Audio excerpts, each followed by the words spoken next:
muito boa tarde a todas as senhoras, todos os senhores. Eu saúdo os membros da mesa, o professor Carlos Blanco de Moraes, que uma vez mais nos recebe com muita fidalguia aqui em Portugal e na Universidade de Lisboa, nossos diletos juristas brasileiros, ministro Gilmar Mendes, do Supremo Tribunal Federal, decano da Suprema Corte do Brasil, ministro Luiz Felipe Salomão, do Superior Tribunal de Justiça, corregedor-geral de Justiça do Conselho Nacional de Justiça do Brasil, dois, de fato, grandes juristas que contribuem muito para a doutrina, para a jurisprudência, para a Justiça do Brasil como um todo. Me permito cumprimentar o senhor Presidente da República, ex-Presidente da República Michel Temer, nossas homenagens, meus colegas parlamentares que aqui estão, e são diversos parlamentares, eu não ousarei nominá-los para não deixar ninguém de fora, mas me permito, o ministro Gilmar Mendes, de citar a importância desse evento, que é marcado, inclusive, pela presença de 3 ex-presidentes do Senado,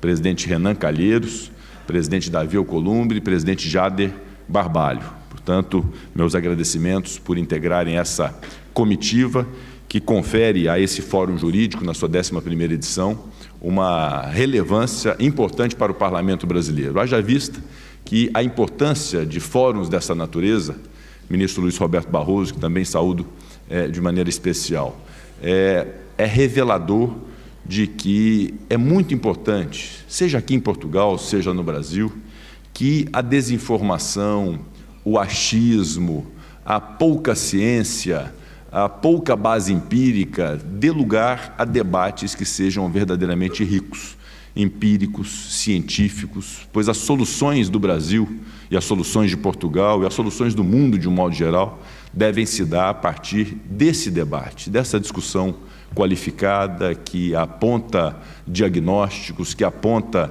caminhos, e isso se dá num ambiente de uma universidade com diversas personalidades, dos mais diversos poderes, as mais diversas instituições, buscando, obviamente, debater profundamente temas que, obviamente, precisam ser debatidos para se dar solução a diversos problemas contemporâneos. Eu quero também destacar, evidentemente, a importância de um evento dessa natureza com tantos brasileiros aqui em Portugal, a nossa pátria-mãe, que no ano passado, as duas nações celebraram de maneira muito especial os 200 anos da independência do Brasil em relação a Portugal, fortalecendo muito esses laços com diversos eventos que foram, inclusive, protagonizados pelo Senado Federal, e cuidamos de dar o devido valor a esses 200 anos da independência. Aliás, estamos no momento de diversos 200 anos, 200 anos da independência do Brasil, 200 anos do Parlamento brasileiro, daqui em instantes 200 anos da existência do Senado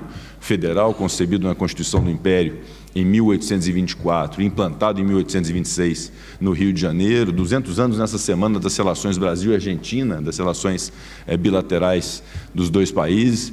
E quando se celebra 200 anos, como na relação da independência Brasil-Portugal, é importante a gente ver para o futuro o que reservam essas relações.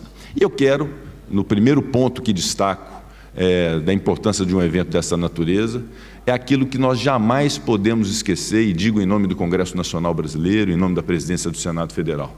É fundamental afirmarmos a todo instante, sempre, em todos os eventos, em todos os pronunciamentos, a importância da democracia. A democracia para o Brasil, a democracia para Portugal, a democracia como o melhor regime de convivência de uma sociedade. E a democracia brasileira, que foi, em alguns momentos, aviltada, questionada, tentaram buscá-la de assalto no dia 8 de janeiro deste ano, mas ela se mostrou muito forte e acabou saindo desses episódios sucessivos de ataques a ela de uma maneira mais forte ainda. As instituições brasileiras, homens e mulheres de todos os poderes dedicados ao exercício e à plenitude da democracia, demonstraram, de fato, o seu valor de defender a democracia do nosso país. Então, isso deve ser enaltecido sempre. A democracia não é questionada apenas ao se tomar o espaço dos poderes, como aconteceu com o Supremo Tribunal Federal, como o Congresso Nacional, como o Palácio do Planalto, mas era todo dia minada, com questionamentos a urnas eletrônicas, à justiça eleitoral, às instituições, às autoridades, às liberdades públicas, às garantias individuais, a mitigação daquilo que nós temos como opção constitucional desde 1988 de ter um país que é a união indissolúvel de Estados, União, municípios e Distrito Federal, tutelado sob o regime do Estado democrático de direito, com princípios e fundamentos que regem a nossa República, e a todo instante se busca minar isso, seja através de pronunciamentos, de ações, seja através do uso da rede social e da tecnologia como um instrumento de mitigação da democracia. Portanto, esse é um primeiro destaque que faço, para depois entrar na importância que temos e vivemos, e estamos buscando viver isso no Brasil hoje, da boa relação entre os poderes. O poder legislativo, que tem a honra de representar, o poder executivo e o poder judiciário. É nesse ambiente de separação de poderes, mas de uma separação harmônica entre os poderes, que cada qual respeite as suas atribuições e o seu papel, é que nós conseguiremos construir uma verdadeira nação. O exercício do poder deve ser um exercício comedido, que respeite o poder do outro, que respeite a atribuição do outro. Cada poder que cumpra o seu papel, obviamente, estará colaborando sobremaneira para a construção de uma sociedade em que se tem o valor mais caro, que é o valor da preservação da democracia. Portanto, destaco esse ambiente saudável que estamos vivendo hoje na busca da solução verdadeira dos problemas nacionais. Haja vista que o próprio trabalho do Senado Federal, o senador Ciro Nogueira, senador Eduardo Braga, a senadora Margarete Busetti, que aqui estão, são testemunhas disso.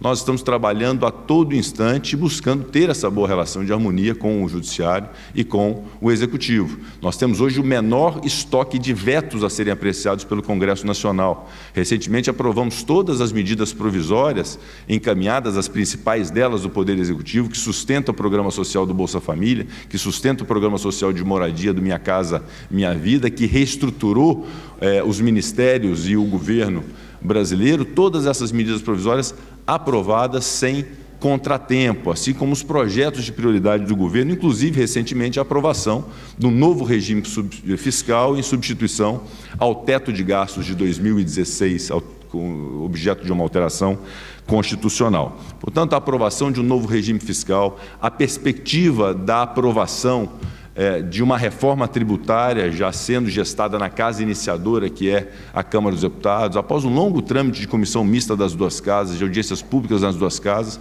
chega-se o momento de termos uma opção em relação ao sistema tributário brasileiro, com grande otimismo de que nós possamos ter uma modificação do sistema tributário nacional.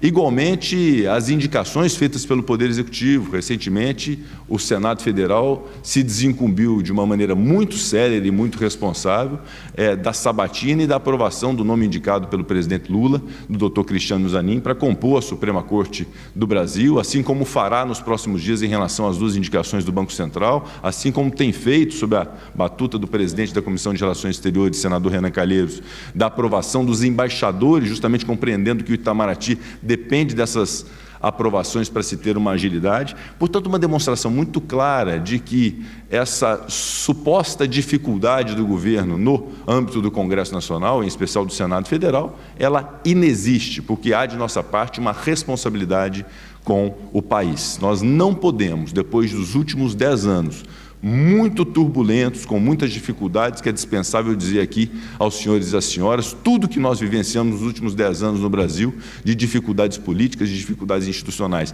Nós não podemos nos dar ao luxo, depois de uma eleição que faz a escolha de um novo presidente da República, que faz a escolha de governadores, faz a escolha de representantes políticos, depois de termos vivido uma pandemia, hoje num momento muito propício, com inflação em queda, com juros futuros em queda, com uma reserva cambial muito robusta, com uma balança comercial cada vez mais crescente, com a moeda valorizada, nós não podemos nos dar ao luxo de desperdiçar um bom momento para poder fazermos do país um país de evolução que possa ter mais inclusão, mais igualdade social, mais oportunidade para todos. O exercício de poder feito exclusivamente para poder se ter mais poder, sem pensar no coletivo e sem pensar na evolução do nosso país, seria muito egoísta e muito antirrepublicano, para não dizer outra coisa, nesse momento do país. É por isso que nós buscamos a todo instante no Senado Federal essas relações a mais harmônicas possíveis, nesse sentido de ter produtividade naquilo que verdadeiramente interessa ao Brasil. A prateleira da discórdia, da intolerância, das divisões, da ideologização, sobretudo, isso vai para uma prateleira própria, que é a prateleira que eu chamo da desimportância. A prateleira que importa para o Brasil é da evolução das nossas instituições, do fortalecimento da democracia, das soluções práticas e pragmáticas para o povo brasileiro, para que nós tenhamos uma evolução cada vez maior no nosso país. Eu queria aproveitar esse momento que temos aqui autoridades públicas, governadores de Estado, ministros de Estado, prefeitos municipais, membros do Poder Judiciário, o setor empresarial representado, para dizer que o Senado Federal tem um compromisso, já no segundo semestre, com o que sustenta o regime fiscal brasileiro, que eu espero seja aprovado na Câmara dos Deputados, já foi aprovado na Câmara, no Senado, voltou para a Câmara em razão das modificações do Senado, mas ele precisa de incrementos. E viemos agora no avião, conversando eu, o senador Renan Calheiros, o senador Eduardo Braga, o senador Efraim Filho, sobre o que nós podemos, presidente Davi, propor para o Brasil, para o Ministério da Fazenda, em termos de sustentabilidade do regime fiscal. E elencamos algumas medidas que nós cuidaremos. A primeira delas, evidentemente, cumprindo o que é o artigo 11 da Lei Complementar 179, que nós aprovamos em 2021, que nós aprovamos, na verdade, antes, foi sancionado em 2021, que é a autonomia do Banco Central. Há a previsão nesse artigo 11 de que a cada semestre o presidente do Banco Central deve expor ao Senado Federal em arguição pública as bases da sua política monetária. Então nós vamos cumprir fielmente, sem prejuízo de convites feitos por comissões, mas no plenário do Senado Federal, já nos primeiros dias de agosto, a arguição pública do presidente do Banco Central, Roberto Campos Neto, que, salvo engano, aniversaria hoje, para que possa, Sua Excelência, demonstrar as razões pelas quais a taxa de juros ainda está a 13,75 no Brasil, considerando todos esses fatores econômicos e financeiros que nós temos hoje muito propícios para a redução da taxa de juros. Eu não tenho dúvida do desejo do presidente Roberto Campos Neto da redução da taxa de juros, mas é muito importante que nessa arguição pública, fiel ao cumprimento do artigo 11 da Lei Complementar 179, já comecemos o segundo semestre com esse propósito da redução da taxa básica de juros no Brasil, que, se somada a todas essas bases que nós temos hoje em termos de inflação, moeda, balança comercial, câmbio, safra, inauguramos o Plano Safra agora essa semana, 369 bilhões de reais do Plano Safra brasileiro, 26% a mais do que o ano anterior, justamente dando valor ao que é um ativo muito importante para o Brasil, que possa a gente trabalhar nessa redução mais imediata da taxa básica de juros no Brasil de 13,75 para um patamar menor, que evidentemente propiciará a geração de emprego e geração de riqueza para o Brasil. E além de outros projetos, e elencamos alguns, um novo projeto de repatriação de recursos nacionais. Nós já experimentamos 2 programas dessa natureza, inclusive no governo do presidente Michel Temer, que foi muito bem sucedido, aquele primeiro programa que rendeu uma arrecadação da ordem de 46 bilhões para o Estado brasileiro. Então, um novo programa de repatriação, um projeto muito forte de microcrédito, que tem sido trabalhado pelo líder Eduardo Braga na sua concepção, para que possamos apresentar ao ministro da Fazenda, um novo programa de parcelamento de multas em agências reguladoras. Há um estoque enorme de multas de agências reguladoras impagáveis e judicializadas e sem fim, que podem ser objeto de um programa que possa desburocratizar e simplificar a atividade produtiva brasileira. Um marco legal das garantias, o projeto de lei 4188, que deve ser apreciado, se já não foi, hoje no Senado, na minha ausência, sob a presidência do veneziano Vital do Rego, mas é um propósito nosso, antes do recesso, a apreciação do projeto de lei 4188, o projeto de atualização de ativos, que já foi aprovado no Senado e hoje está na Câmara dos Deputados, o projeto de simplificação tributária do senador Efraim Filho, que deve ser submetido também antes do recesso, o projeto de legalização de jogos, que já foi aprovado na Câmara dos Deputados, está hoje no Senado Federal, que é uma fonte também de arrecadação para o Estado brasileiro, que deve ser objeto de apreciação pelo Senado, a inclusão dos beneficiários do Bolsa Família no setor produtivo, isso é fundamental, que tem sido muito defendido pelo presidente Renan Calheiros, que é o caminho de volta em relação à dependência do Estado brasileiro. O Bolsa Família é um programa formidável, muito importante, todos nós temos que defender, porque temos compromisso social, mas é muito importante importante encontrar um meio e um caminho de incluir esses beneficiários no setor produtivo brasileiro. E sem contar, evidentemente, com a nossa capacidade de ter um desenvolvimento econômico sustentável. Os critérios de preservação do meio ambiente devem estar cada vez mais inseridos na nossa pauta de desenvolvimento. E, por fim, eu queria destacar apenas 4 itens que são fundamentais. Primeiro, é muito importante que a Câmara dos Deputados, e temos vários deputados aqui, apreciem o projeto da lei das fake news. Nós não podemos ter um palco de desinformação, de fomentação de ódio em rede social sem nenhum tipo de regulamento. Isso precisa ser aprovado, como o Senado já aprovou, e a Câmara também deve aprová-lo. O projeto de inteligência artificial. Esse projeto de inteligência artificial, fruto de uma comissão de juristas presidida pelo ministro Ricardo Cueva, entregue a mim como presidente, já protocolado. Nós temos que regular a inteligência artificial no Brasil. A evolução da tecnologia, sem tecnologia o Brasil não vai a lugar nenhum. E, por fim, eu gostaria muito de discorrer a respeito desse assunto, mas que é a solução de todos os males. Não é reforma tributária, não é reforma da Previdência, não é reforma trabalhista. É investimento em educação. A geração de 0 a 18 anos no Brasil, para a qual não pode faltar absolutamente nada. Escola de qualidade, escola complementar, educação, arte. Então, o foco na educação brasileira. Eu queria falar muito mais, mas deixo apenas uma mensagem de apreço, de admiração, de honra e de agradecimento, em nome do Senado Federal, de todos os meus pares que aqui estão, de poder participar da 11ª edição do Fórum Jurídico de Lisboa. Muito obrigado.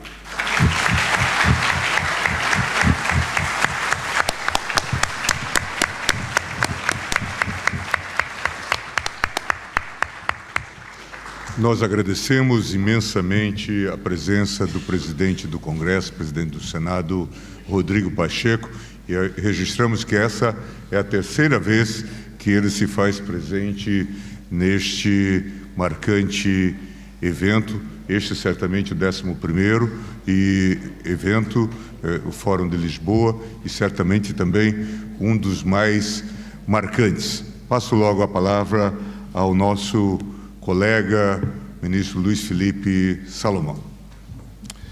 Presidente, uma boa tarde a todos. Há exatos 38 anos atrás, no dia 28 de junho de 1985, era feita a convocação da Assembleia Nacional Constituinte no nosso país. As primeiras palavras do presidente Sarney, ao convocar a Constituinte, foram as seguintes: as nações, como os homens que a constituem, são imperfeitas construções da história. Não há povos, nem homens, servidos apenas de virtudes, nem aqueles submissos inteiramente ao pecado. Mas, ao mesmo tempo, as nações, como os homens, carregam em si, com suas imperfeições, a busca do ideal e da perfeição, procurando recuperar os caminhos que tenham sido perdidos nas tardes da aventura e nas noites do medo. É, pois, sinal do homem, assim como das nações, a ânsia da perfeição. 38 anos atrás, nesse exato dia 28 de junho de 1985, hoje, então, é uma data marcante, não só pelo encerramento do nosso seminário, mas porque marca a convocação da Assembleia Constituinte. Presidente, eu me permita uma saudação especial tanto ao coordenador geral do nosso evento, ministro Gilmar, decano do Supremo Tribunal Federal, um orgulho para nós podermos participar sob a sua organização.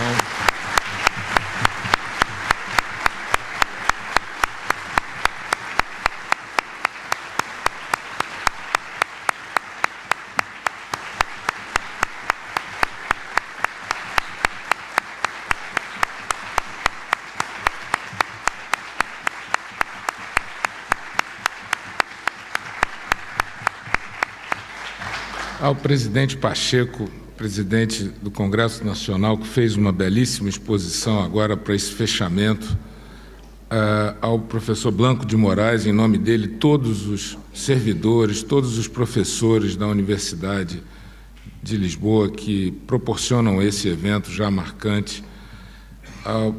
Permita-me também saudar o presidente Temer e mais o presidente Alcolumbre, em nome deles, toda a classe política se sinta prestigiada, abraçada, ao ministro Barroso, ao ministro Mauro Campbell, em nome deles, todos os ministros do Supremo e do Tribunal Superior, do Superior Tribunal de Justiça, e a doutora Carmen Sanseverino, em nome dela também peço que todas as mulheres participantes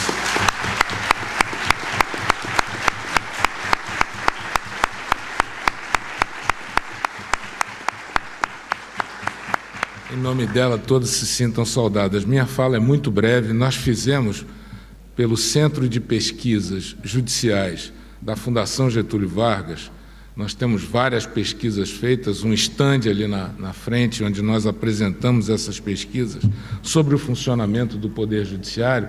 Nós fizemos uma pesquisa sobre os participantes desse congresso. Submetemos um formulário, tivemos mais de 300 respondentes de um universo todo que participou. Isso nos dá uma boa margem segura de quem está participando, o perfil dos participantes, quais os temas que foram debatidos e alguns pontos que são relevantes. Brevemente, em 2, 3 minutos, eu vou expô-los. Nós temos quase 49% dos participantes entre 41 e 59 anos. Maioria apertada, 52%, de masculinos. 79% de brancos. Temos uma variedade de universidades do Brasil e de Portugal, e de várias regiões do Brasil e aqui de Portugal, de Lisboa e de Coimbra. 52% do nosso público é de advogados. E, felizmente para nós, 12% de estudantes participam desse congresso. Dentro da governança digital, 86% acreditam que há transparência quando há governança digital. Todos conhecem a Lei de Proteção de Dados, mas 78% nunca a utilizou, embora conheçam. Só 47% sabem o que é as ODRs online, aquelas ferramentas de solução de disputas online que os tribunais oferecem. 85% acha necessário regular a inteligência artificial no Brasil. 81% acha necessário a regulação das redes sociais. E 59% não conhece o Digital Services Act da União Europeia, que vai entrar em vigor e que serve de paradigma para nós. 60% já utilizou o ChatGPT ou um similar. E o 38% nunca o utilizou. Nós teríamos vários outros pontos para tratar, inclusive as sugestões para o próximo seminário, perspectiva de gênero, direito animal. Vamos colocar tudo isso no nosso site do Centro de Pesquisa da Fundação Getúlio Vargas. Eu vou encerrar, que chegou o nosso presidente, com começamos com Fernando Pessoa, encerramos com Fernando Pessoa. Ele fala do bojador, que é o cabo marítimo, chamado Cabo do Medo, que era intransponível na era medieval, onde, quando foi superado por Bartolomeu Dias, que depois, tragicamente, 12 anos depois, morre justamente no cabo que ele superou, mas quando superou o Cabo do Medo, resultou nas grandes descobertas de Portugal para o mundo. Então, em homenagem aos portugueses, vai a frase que ganhou o mundo de Fernando Pessoa. Valeu a pena? Tudo vale a pena se a alma não é pequena. Quem quer passar além do bojador, tem que passar além da dor. Deus ao mar o perigo e o abismo deu, mas nele é que espelhou o céu. Muito obrigado.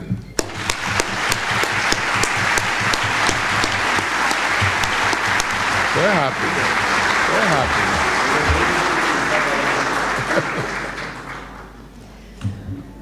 Muito obrigada a todos. Muito obrigado a todos.